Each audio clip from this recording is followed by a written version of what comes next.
Hi, this afternoon I've spent 30 minutes going back and forth trying to get my camera straight so that you don't see just half of my head. And it really doesn't matter whether or not you see my face. It's what I'm going to show you today. This is going to be a show and tell day.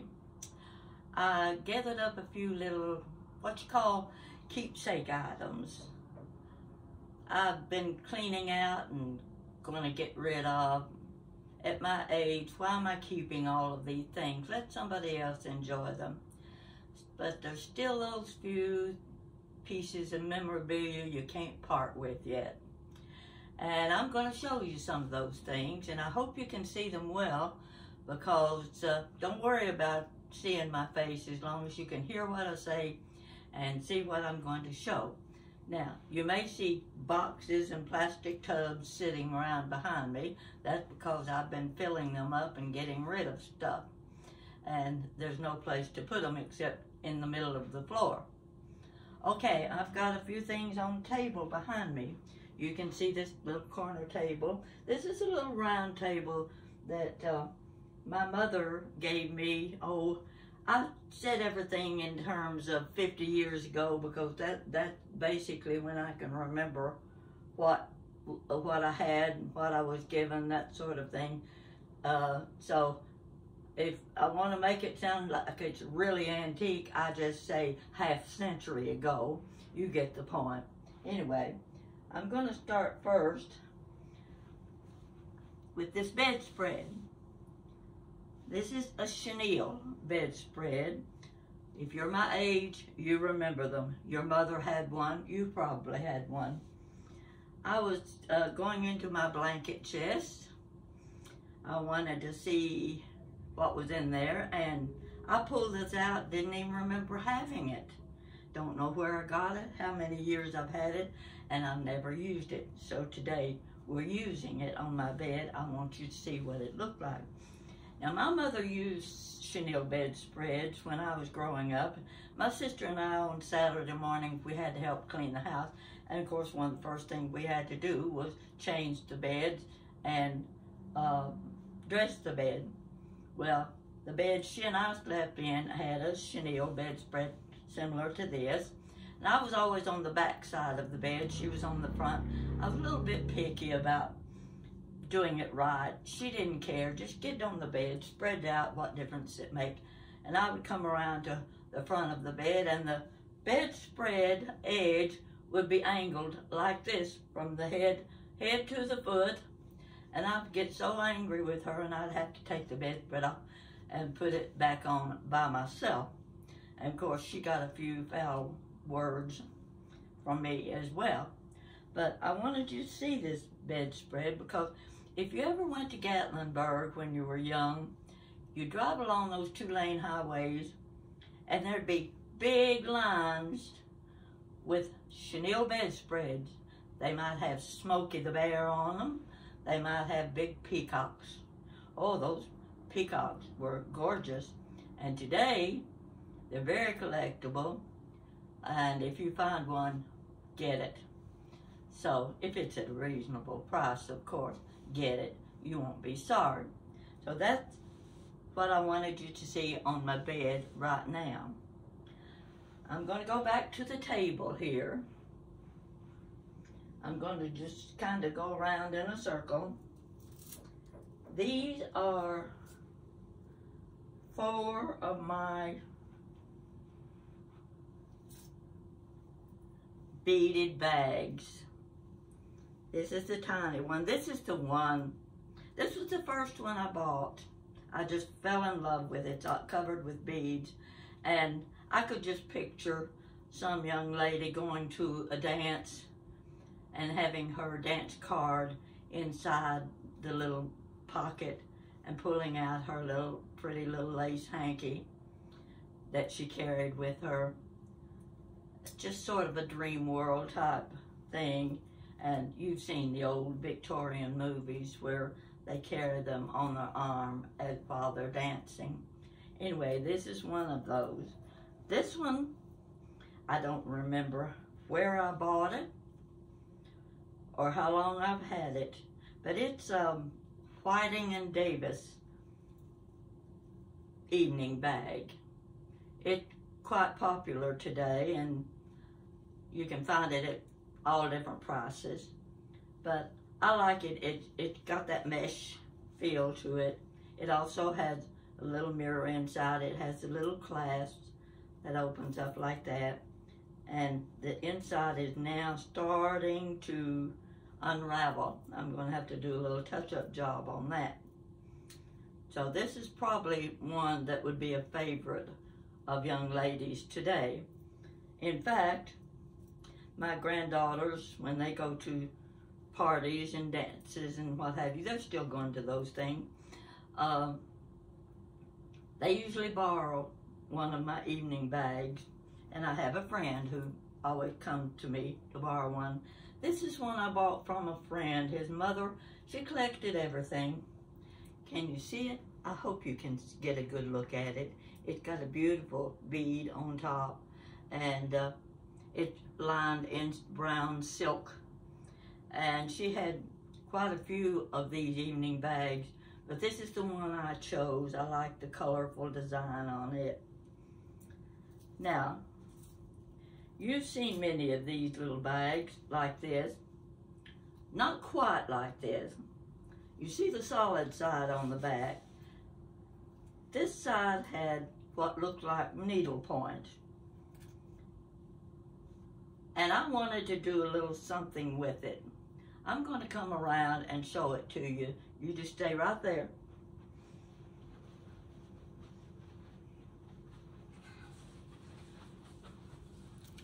Okay, can you see it? Let me turn it toward the light a little bit. See all those beads? I put all those beads on there. You see over to one side, there's a little bumblebee. Over here's a butterfly. There are different little flowers, seed beads, crystals, buttons. And I did that because I wanted it for myself.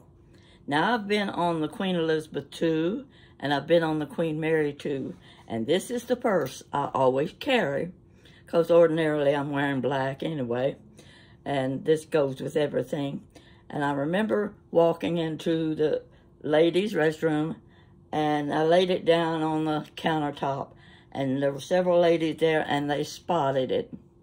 Oh, they fell in love with it. And when I told them that I added the bead, the first thing they said, oh, I could do that. Well, I knew without a doubt she's not going to do that. People say that all the time. I'll go home and I'll make one of my own. But I knew that wasn't going to happen. So this is my favorite bag, and I've been asked to sell it on different occasions, but I won't make another one like it, so I'll just keep it for myself.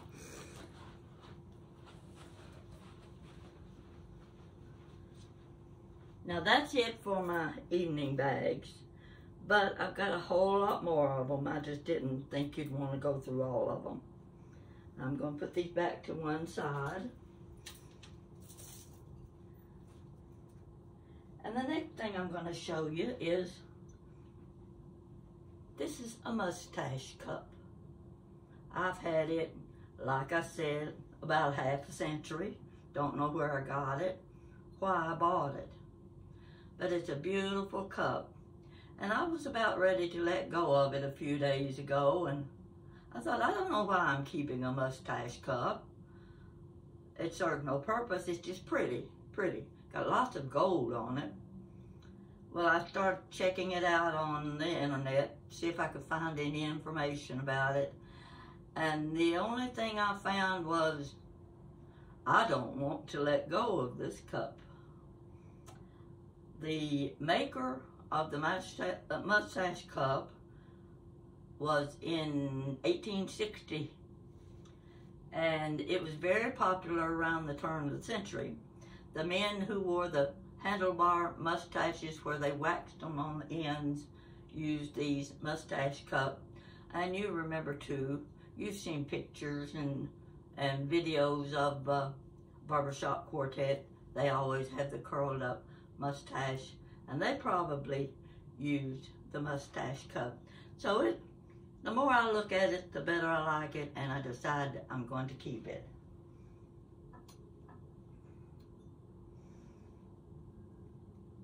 Gloves.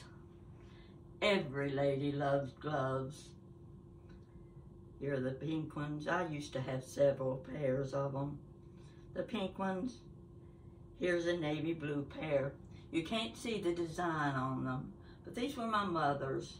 My mother never left the house without wearing a pair of gloves. She went shopping downtown, JCPenney's. It didn't matter where she was shopping. She wore her gloves and her hat. And always on Sunday, she wore her gloves. Here's a pair that had been knitted. I don't know how people knit gloves, but they did. And I like them. I wish we would go back to using gloves again. It just identifies a lady.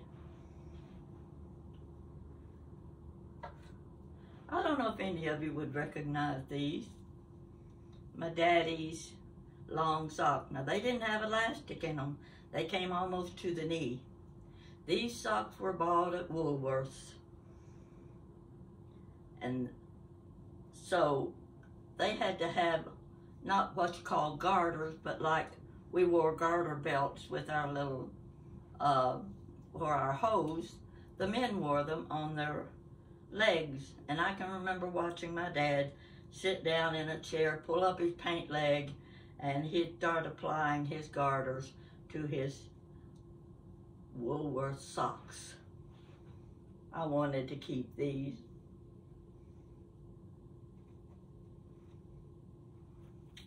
Went through a box of junk jewelry, and it is junk jewelry, and I pulled this out and said, what is that?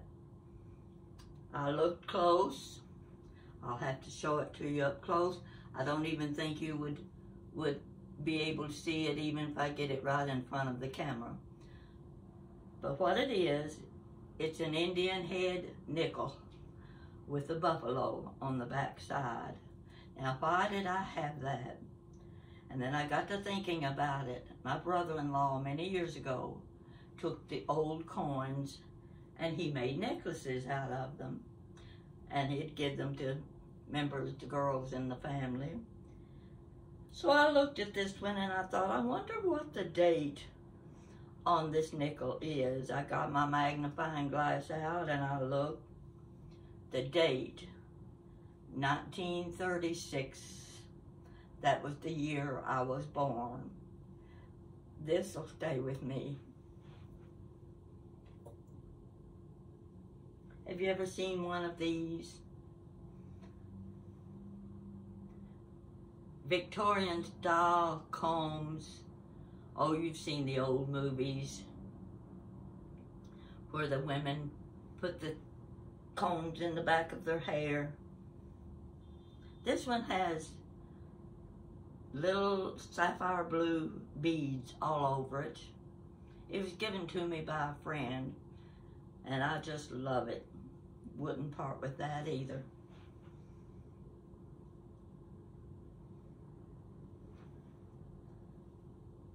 This is a Fuller brush, clothes brush. Your parent probably had one. My mother always had one. She had this one hanging on the back of the bedroom door. Nail on the door, and it hung up on that nail. And every Sunday morning, Daddy would put on his blue serge suit, and Mama would pull down the clothes brush, and she'd brush his suit off. This brush hung on the back of that door for years and years. And then one day I asked Mama, can I have Daddy's clothes brush? Well, today I got it out, and it's a funny thing. I thought, look like it needs a little cleaning. There was a string hanging from it, and I got hold of that string and started pulling. And then I got, it in there somewhere, I started pulling and pulling and pulling. Let me show you what came out of this, and you would never have known it was there. Are you familiar with the invisible hairnets? I have to come around to the camera again. When I say invisible, that's just what it is. Look very close.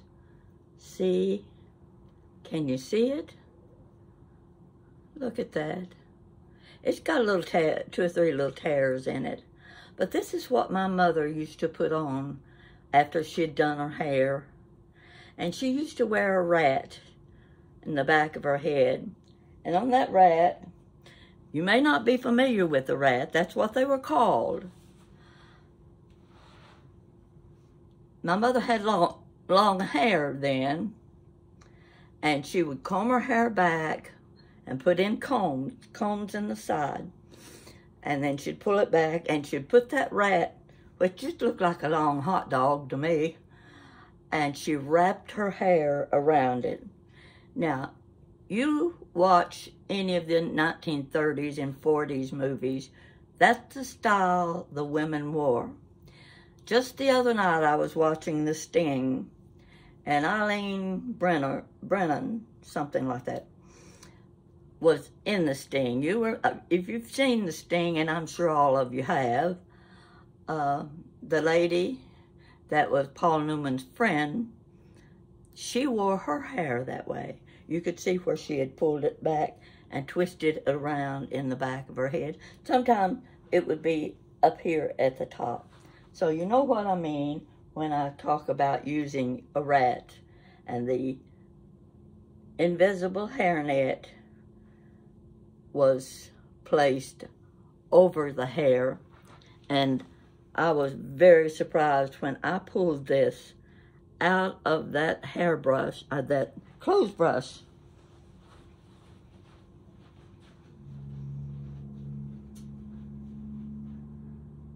Oh, let's see.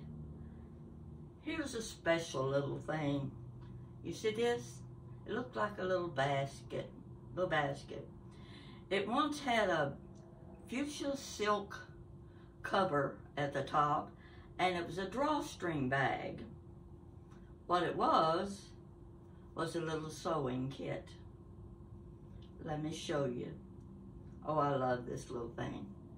It's made out of some kind of reed. I don't have any idea what kind of reed it would be. But inside that little basket was this. This is a pin cushion in a little basket with the fuchsia silk. Also in that little basket was this. I'm trying to show it to you so you can see it. It looks like a little apron. It has a lid. That little lid comes off. There it is. Inside that little apron is this. It's a thimble. This holds your thimble. I'd never seen anything like it before, and I treasure this. I found this at a yard sale. It was a garage sale on Mason Headley many years ago. Driving around and saw the sign, I pulled it into the driveway. The lady there she must have been about 70 years old, and she had spread everything out in her garage on tables, and I'm telling you, it was a treasure hunt. Everything I saw, I wanted. I had driven up with $3 in my purse, $3. We didn't have credit cards then, and I wasn't one that was able to carry a lot of money around in my purse. So there were no other customers there, and I went from table to table. She had scrapbooks that were made by her grandmother. The most beautiful scrapbook I've ever seen, so delicate. All of the cards inside the scrapbook had been sent to her. Oh, I wanted that scrapbook. The lady took me inside her house. There sat a trunk. She opened that trunk, and inside that trunk were silk petticoats. You know the petticoat they wore, like Betty Grable and June Haver wore in their musical movies? They came just to the top of the thigh. These were gorgeous handmade petticoats. And she had already sold several of them to college students, and they were going to wear them as nightgowns. I just couldn't imagine them doing that to these beautiful pieces of clothing. She'd already sold 2 trunks, and she didn't realize how much the young people liked the trunks. I went back out into the garage, and there in a box, I lifted out a cape. This was a black beaded cape. It had the little Nero collar. The cape came just to the crook of the elbow. Solid black beads. It must have weighed 10 pounds.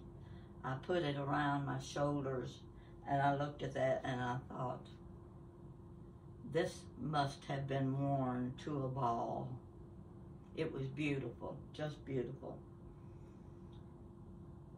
The only thing I had enough money to buy was the little sewing basket with the thimble holder and the pin cushion. She charged me $3 for this. I love it. I'm going next to some collars. These are, well, when I was in high school, they called them dickies. They were just little round collars you tucked in at your sweaters. This is the kind my older sisters wore. Show you how they went. They were like this. You may remember wearing them on your pretty Sunday dresses. And this was your collar. And you usually put a little brooch right here. Here is another small one. I love these things. This would have gone around a pearl neckline dress. I wore a lot of pearl neckline dresses. That's what this was. Can you see it? My vision not too good, and I've got on glasses besides that. So I'm using my imagination when I think maybe you're seeing them better than I am. Here's another one. Oh, well, let me get that right. Here you go. See how pretty that is? These are the kinds of things the movie stars wore on their dresses, and they'd wear those great big brooches. Well, these are just little pieces of memorabilia that I like to keep just to show it was a sign of the times. This is the way the ladies dressed back then. And they did dress beautifully. Maybe someday the designers will go back to those styles again. I sure hope so. I want to show you this picture. I'll come around again.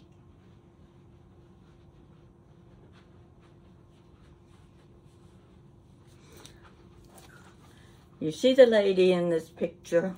Well, let's get the glare off. Okay. She's wearing one of those collars. Can you tell? It just tucks right in at the edge of her dress.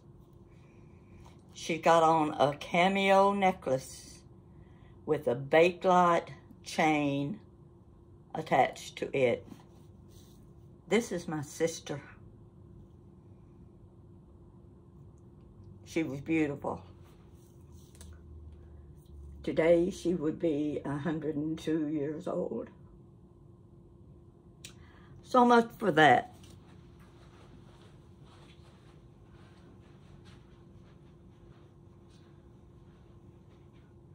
The next thing I have to show you is a slip. A handmade slip. I was in a little town in Tennessee called Sunbright. They were having an estate sale. My sister and another lady and I, we drove several miles. Oh, the house had that wraparound corner with the beautiful swing and the lawn with the great big trees. It was just a dream world. And everything in the house was antique. This slip is one that would have come to the ankle, which tells you the length of the dresses in that day. It is completely handmade. You can see the inserts of stitching. You can see the lace inserts and the needlework all around the edge of this slip is hand done. I thought it was the prettiest thing I'd ever seen when I bought it, and I knew it had never been worn because the placket on the side still had the basting stitches on it. This is something you don't get rid of. This is part of historic treasure, and I love it. Now, the next thing I'm going to show you is going to be a problem. I'll start first with this pillow. Can you see the pillow? This is the kind of thing that you order from Sears Roebuck, Montgomery Ward back in the 1930s. It was a kit. They sent you the lace, thread, the fabric, and the stamped on design, and you did the needlework. My neighbor gave me this. It had been her grandmother's. This is the sort of thing you don't dare try to wash. It would come apart, I'm sure. But it's a beautiful lady. You can see the lady with the green hat. Now, follow this up. I had won a decorating contest. Pictures were in a magazine. And one of the pictures in the magazine was my bed. My bed had a quilt on it.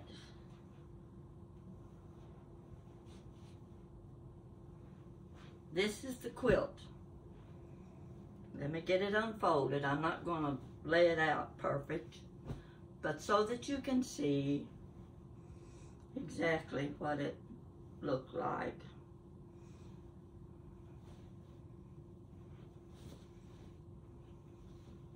It's a flower garden pattern. Okay, let's get it turned around here so you can see the design.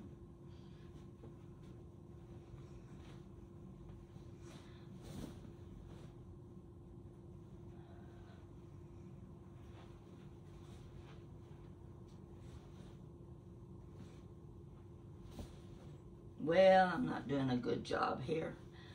Let's get it out there now. I'm not what you call a quilter. This was my first flower garden quilt. I call it the flower basket. Can you see? See the flower basket? This quilt was on the bed in the 5 pages of photographs. And at the top of the bed was this pillow. Well, one night I get a phone call from a lady in Pennsylvania. She had talked the editor of the magazine into giving her my phone number because she had something she wanted to discuss with me. And so the editor, she gave her my phone number, and the lady called and said, I saw the pillow on your bed, and it reminded me of something I have that I picked up in an antique shop a few years ago. I don't know what it is, and I'm thinking maybe you can tell me because it looks very much like the pillow in your pictures in the magazine. I said, well, describe it to me. It's a sheer fabric. It's pink. And it's not really finished, but it's got a beautiful design. And I thought maybe you could tell me what it was. I said, does it have a section across the top that looked like it would cover a pillow, a bed pillow? She said, yes. I said, I think you have a summer bedspread. It sounded like a summer bedspread. She said, I want to send it to you. And I said, oh no, I couldn't let you do that. And she said, yes, I have no need for it. I've never used it. And I want you to have it. So I gave her my address. A few days later, you're gonna be surprised when you see this. I'm telling you. Just be patient with me. Let me get it spread out. You have to see it.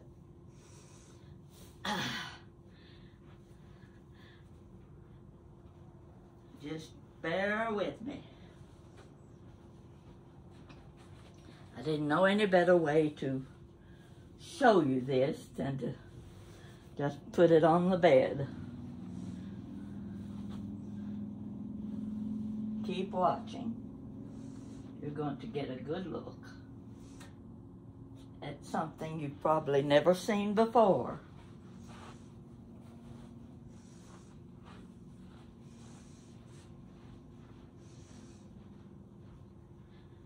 I opened up the package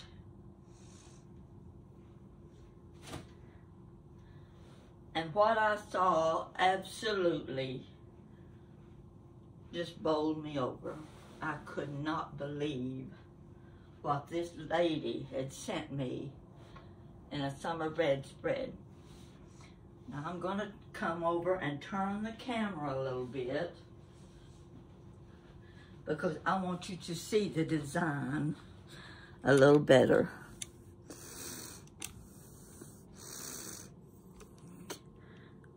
Can you get a good look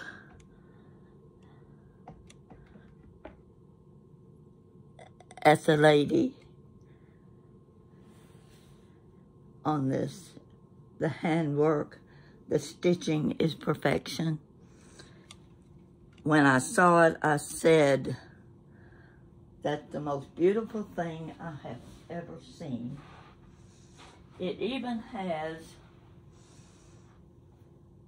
design across the top that covers the pillow.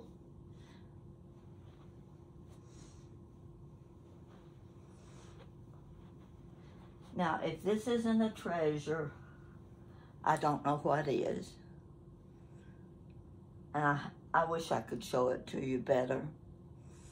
But you get an idea of what I'm showing you, the needlework and the beauty.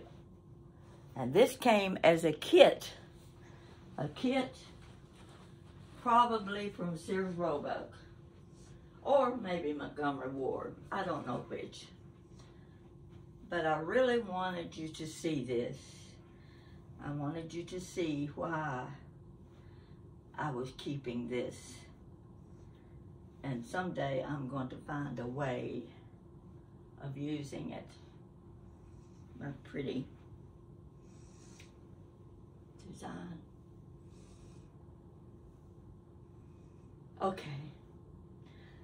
I think that just about covers what I wanted to show you today.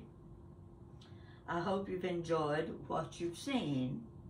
And I'm sure if you walk around your house, you're going to find the same things. You're going to find something different, unusual that nobody else has.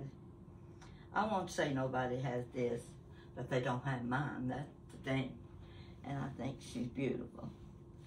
So, I hope you enjoyed seeing my treasures. In fact, this lamp is one of them. I picked that up in an estate sale. They had two of them. I only bought one. Foolish me, that's how you do it, you know. You tell yourself, why didn't I buy them both? But I didn't, but I've enjoyed the lamp. My bed that you see here, I've had a long, long time. I hunted all over Lexington for this bedroom suit because it was what I wanted and they didn't sell them in the stores.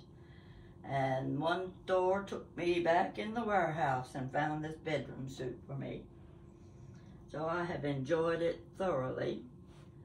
And I'll probably die in this bed, so if I'm lucky. So anyway,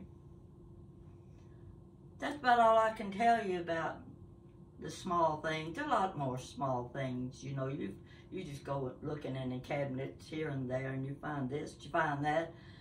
And sometimes it gets to where you feel like you have a lot of clutter. But the clutter turns out to be the things you love. And if you enjoy those things, keep doing it. Please, keep doing it. And stay with me, and I'll have a lot more of show and tell. I hope you've enjoyed this show.